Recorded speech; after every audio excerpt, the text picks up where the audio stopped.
This is the walkthrough video for the 2022 Forest River Sunseeker 2500 TS. I'm going to start with the front tires. They should be filled to 75 psi in the front and 80 in the rear. The airbags should be set to 80 as well, but I'll get to more details about that later. The front side cameras are blinker activated. The entry door has the black oval key. There's 2 locks on the door. The deadbolt is the safest to use whenever possible. There are 2 sets of keys. There's the Ford ignition key here, the lock, unlock, and panic button for the cab. These gray handled plastic keys are for this little safe that's in the step here. And then there's the small silver CH751 keys. They're for the storage compartments. The flat side of the key goes on the bubble side of the lock. While we're in the step well, the house batteries are in the top step. There are 2 house batteries in here, and they are controlled by the battery disconnect. It is currently in the on position so that it's able to charge and to access the batteries, to use the batteries. It has an off position where it's still able to charge, and then the actuator, 3rd setting down here, is if you're going to be doing some electrical work, it disconnects the battery so that to avoid electric shock. There is a breaker and fuse panel down at the bottom of the step well here. It's best to leave this alone. The red light switches here are for the outside patio lights. The awning extend and retract button is here. This button, so the awning runs on 12-volt power. This button will not operate if the key is in the Ford key's in the ignition. So basically, you just press the extend button until you see the aluminum tube roll on the end. The awning is not fully extended at this time. However, if you did want to adjust it, it has this yellow sticker here, pull down to adjust pitch. So you'd simply pull down from here to tilt it down on one side if you wanted to for the sun or for rain to drip down on one side or both sides. You don't have to put it back to the original position, but you can to keep the canvas level. This is a 12-volt light, an aisle light. This is a furnace duct. This is the solar panel controller. So basically it just gives you specs on both of the batteries. So it's saying it's full at the moment, which is awesome. And basically, yeah, you can just cycle through that information to see what the batteries are up to. This is the leveling jack system. So you can press, so basically when you've parked, you want to plug into power outside, but you want to make sure that the electrical cable is not running underneath one of the jack foot pads. If the jack pad went down, and it could cause a lot of damage. So first you park, plug into power, take the key out of the ignition, and make sure that you're in a good spot, that there's no trees or anything in the way, and you press power and then auto level. You can do it down in manual as well, so in which case you would put the jacks, press the down arrow until you feel them touch, and then press front down until you feel them touch.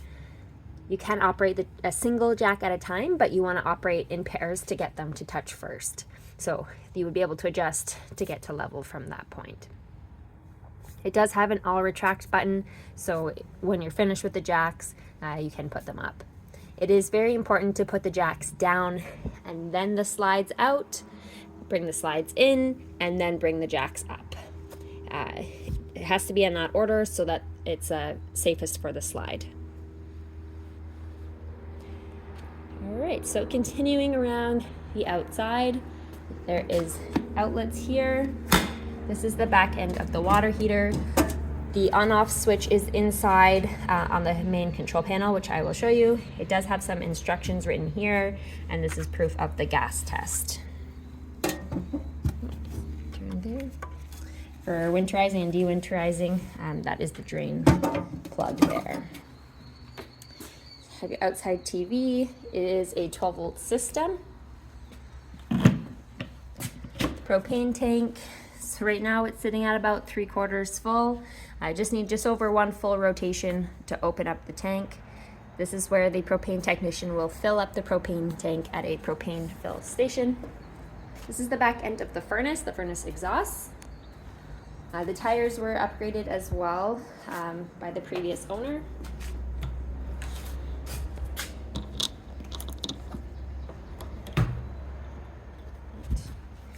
So then in this compartment here, there's a lot going on. So inside this little door here, the water filter will go inside the water filter tank. It has a little white wrench that can be used to loosen and tighten it. There is the low point drain here, so we just see this little silver valve right there. So if you fill up your freshwater tank, it's on the other side of the motorhome that I will show you. If you filled up your freshwater tank and you want to empty out that water to lighten the load, or you're finished using it, just turn that valve inline and it will empty right outside because it's clean water. So it'll come right out from that blue line there. The water pump is right beside it, so that's water that brings the water up from the freshwater tank to the faucets. That on-off switch is on the control panel as well.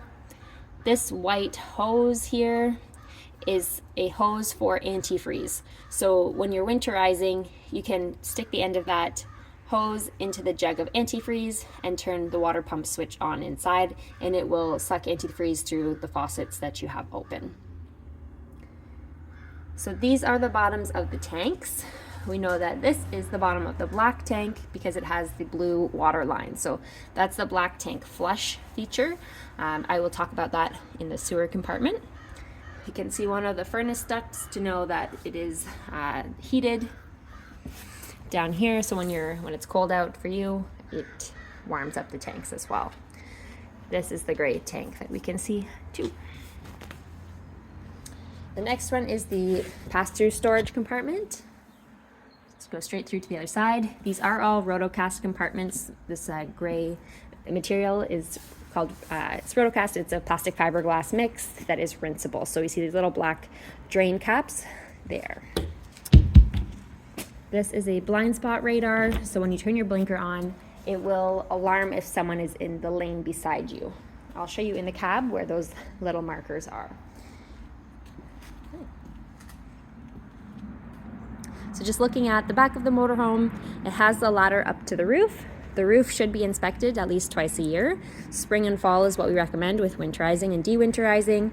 The roof seals should be inspected for any cracks, and an exterior caulking or self-leveling lap seal should be applied if there are any visible cracks. So we have the rear slide out here. In the middle has the backup camera. This is a coax inlet. If the park you go to has cable TV, your license plate will go on here. We have the trailer hitch. So it is a 7,500 pound hitch with a 7-pin connector. We got a propane barbecue connection here, a spare tire, the other blind spot radar. And this is the 30 amp power cable here. Right now we have an adapter down to 15 just for use. On the 15 amp, you wouldn't want to run the AC or microwave or a combination of appliances at once. Before I get too far, this is the freshwater fill. So if you want to fill up that freshwater tank with water to carry around with you, you want to put a hose in here. It is best to have a cutoff hose that goes as far down into this section as you can, because it is straight down to get into the wall. There is a light in the decal there on the control panel that's called driver's side rear light. If you're using the dump station area at night, you'll be able to see what you're doing. So just inside this compartment, so there's no latch, in this compartment because the slide out is here. It's just a precautionary measure to make sure that the slide doesn't rip this compartment door off. Okay, so The dump stations. The sewer outlet is here. You always want to pull your black valve first. So basically connect your sewer hose first up through this hole, twist off the black cap, twist your sewer hose on, pull the black valve out, let it empty out, and then you pull your gray valve all the way out and let it empty. So the gray comes second, or it is best to do it in that order so that you're rinsing your sewer hose out at the same time. There is a outside shower here, so you can use that to rinse out your sewer hose if necessary as well. If you've emptied out your sewer and you still are noticing a smell come up, or it's the end of the season, you can use this black tank flush. So with your sewer hose all still connected, your black tank valve still pulled open, you can turn a water hose on to this section here, and that water line at the holding tank will rinse the tank. This is just a little light there, a little 12-volt light.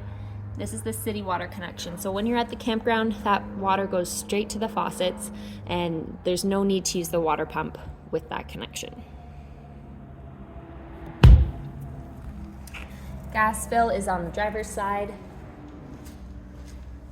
These little storage compartments, little access underneath the dinette. The other blindside camera, the exhaust for the generator.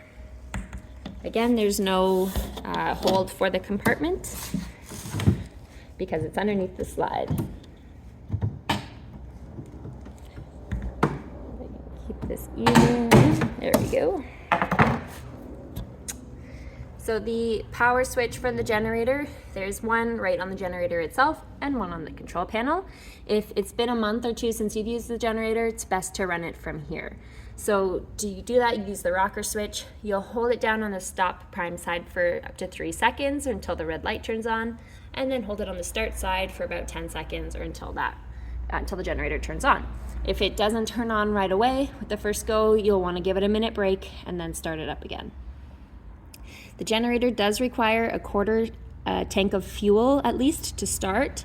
Once it hits below that, the generator won't be able to run, so you have time to fill up more gas. The generator also does require the house battery to be on. It does have a yellow cap there for an oil fill. It should have an oil change at 50 hours, at 100 hours, and every 100 hours following. Another note about the generator, there's a little breaker switch down beside the rocker. It looks like a little loop, a little circle down there. If the generator's running but it's not providing any power, you'll want to make sure that breaker switch is turned on. So I'm just going to put this back together and we'll run the generator from inside. Okay. And then in the entry door, it does have the recommended tire pressures again, 75 and 80. This is a power seat, so it's just got that switch there. Before I get too far, the heated mirrors are here. So this red switch for on and off is to heat the mirrors, to defrost ice. This is your power switch to direct the mirrors. The lights are set to automatic, the headlights, and your parking brake. So the parking brake has to be on to operate the slides, and then to release it, you pull it back from here. Okay, so it's on right now. Underneath the seat, I can find this one easily. The emergency start button is here. 1 second to pop my head under. That's right up here. You can see my finger. Right in the middle, right in the middle under the seat. There's a little emergency start button to start up the engine if the engine battery is flat. So it connects to the house battery to boost the engine. To use that, you'll want to turn the battery connect on at the entry door, and then you'll want to check at the control panel that the battery level is full. If it is not full, you want to plug it in or run the generator to make sure that you have enough power in the batteries. Then you can press the button down in the middle underneath the seat and then turn the key over while you're holding that button. So I'm going to walk around to the other side and go over the items inside. Okay, so just coming in the entry door quickly here, the To swivel the passenger seat around, there is this yellow boot underneath the seat.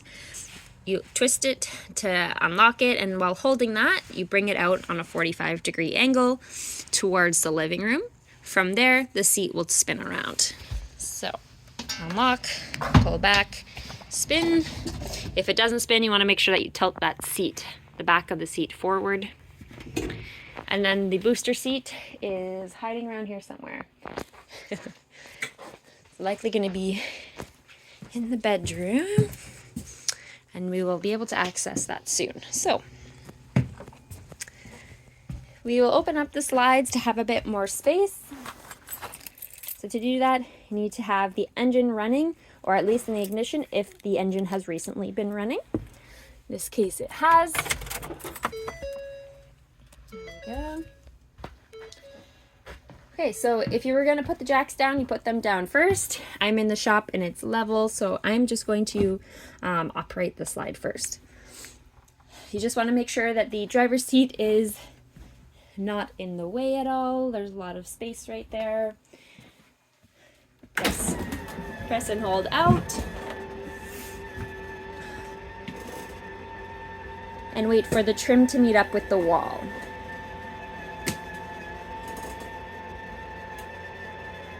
This slide, when you bring it in, you need to make sure that there's, sorry, let it go there with that click. And you want to make sure that there's no debris on the floor when you're bringing the slide in, because it can cause damage getting caught in the gear racks. For these slides in the back, you want to make sure that the wardrobe goes out first, and then the bed. And you want to bring the bed in first, and then the wardrobe. So we're going to do the fire switch first.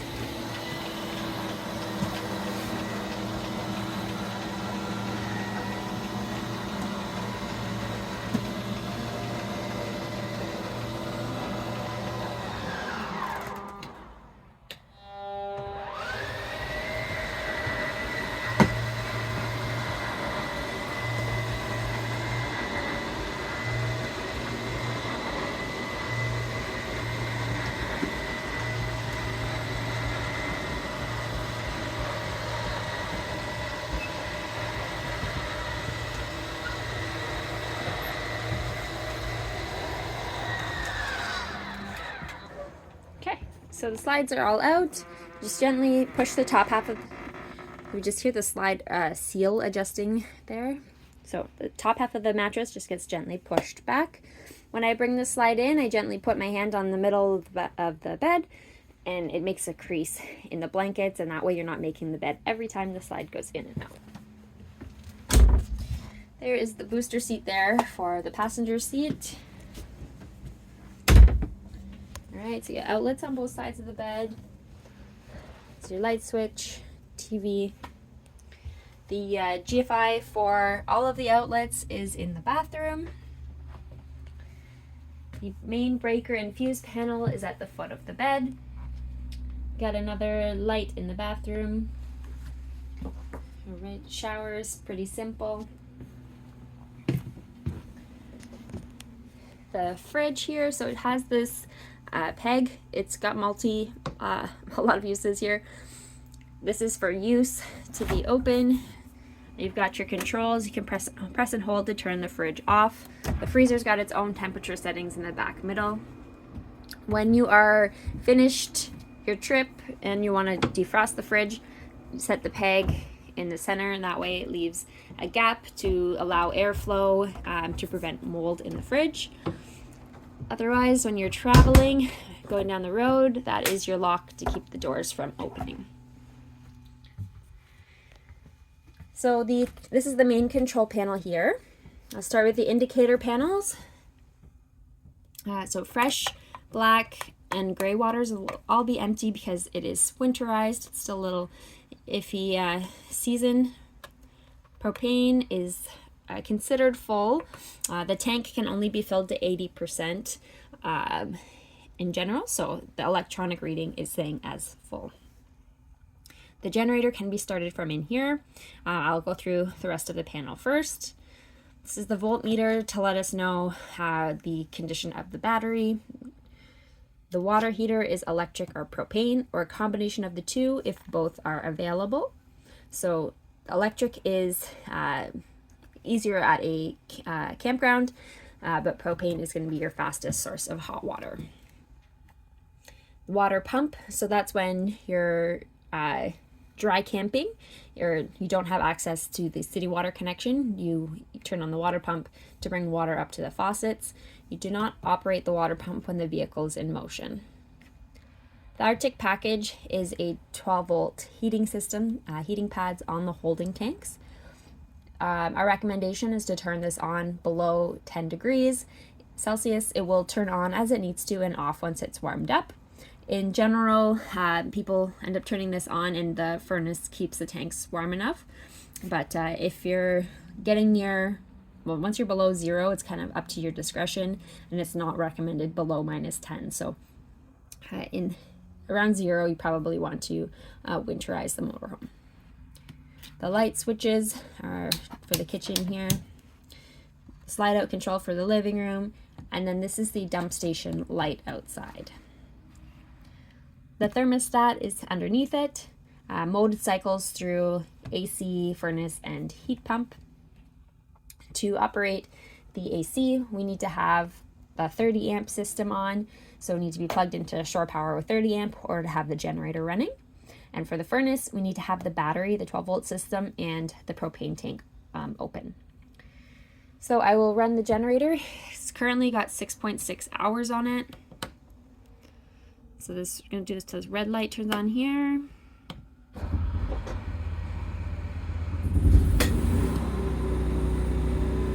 And then there is a time delay while it auto transfers the power from the generator. So we'll hear the microwave beep again. But just going to give it a minute to transfer there. Down at the bottom here is the carbon monoxide detector and these smoke detectors in the ceiling. All right, so I'm just gonna turn on the propane tank as well so we can get the thermostat going. Okay, so got the propane on. So cool is first what it's gonna cycle through. It's gonna come through the main AC here. When this is closed off, it will, when this is closed off, the air goes through the ceiling ducts. They do have little arrows on them to open and close them, and then they can gently spin the light touch. So the power hasn't transferred over yet. Furnace, so probably gonna have to set that pretty high right now to get it kick over. So I heard it click. All right. Not sure if you can hear the air as well. All right, so the 4th mode setting is off. So cool. So auto. Yeah, auto is best for the fan setting for when you're using furnace.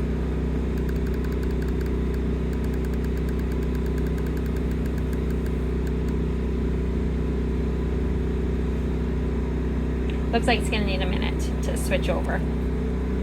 Okay, so for using the stovetop, you need to have the blue light on. When it's in off position, you just put it to high here, and the burners turn on. If you're going to be using propane for the furnace, we find it best to run the elements that helps the propane get through the line. Oops, sorry. There we go, to low. And off. Just always make sure that you have the glass stove cover back before you turn the elements on, and let them cool down as well before you put it back down. There is the fan in the ceiling that you can use when you have the elements on. Just make sure you get ventilation. This is a convection microwave oven as well, so convection and then the temperature, like number 8 is 355 degrees. That will set it as an oven. Talking about the fan here, so you have your fan speed settings and turn it off. You can pull it down to unlock and spin open the vent cover.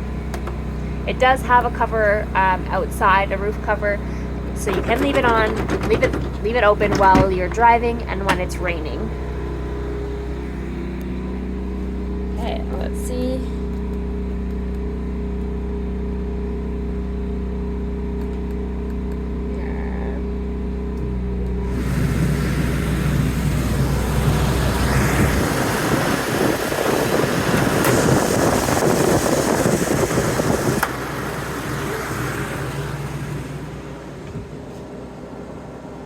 So you can hear that coming through another vent.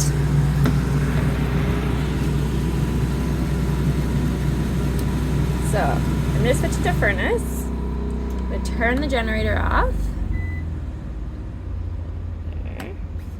Just heard the microwave beep for the power transfer. So now we'll be able to really hear the furnace going because the generator and the air conditioner are off. The main furnace is down here underneath the fridge. It's the opposite side of that exhaust outside. So we can hear the main unit blowing. And then it will just take a minute to warm up.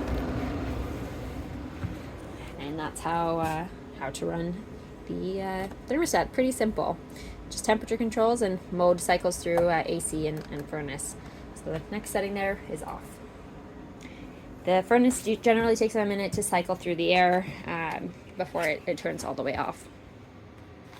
The TVs, they're all the same. All the remotes are up in this little cabinet here.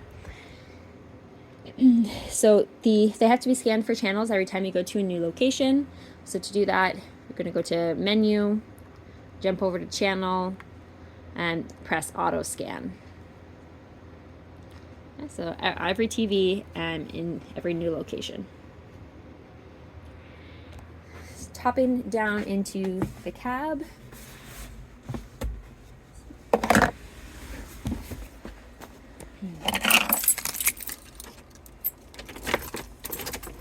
Just didn't turn the key into accessory again. The mileage is there as well. Okay. So, parking brake is on as it says brake. This is the regular radio setting. You can press and hold to save a station. When you go to home, it has a Sirius XM already for this stereo. You can add a tuner and antenna if you'd like to be able to use that. Our recommendation is to get an app on your phone for Sirius XM and then use Bluetooth. That way you don't have to get the additional setting. So Bluetooth auto, so you can pair your phone. The backup camera, see there. When we turn the blinker on, this is underneath the driver's side slide. And we're just seeing the entry door because the door is open at the moment. Alright. Just main climate control, yield flashers, Type-C and USB charging, traction control off, 12-volt port or USB setting beside. A couple things on the pillar here. This is the the button for the blind spot radar. So if there's a vehicle in the lane beside you in the radar area, it will light up. If you have your blinker on at the same time, it will alarm. There's a microphone up here for Bluetooth calling. All right, and I will just bring the slides back in. If you have any questions at all, please just reach out and let us know.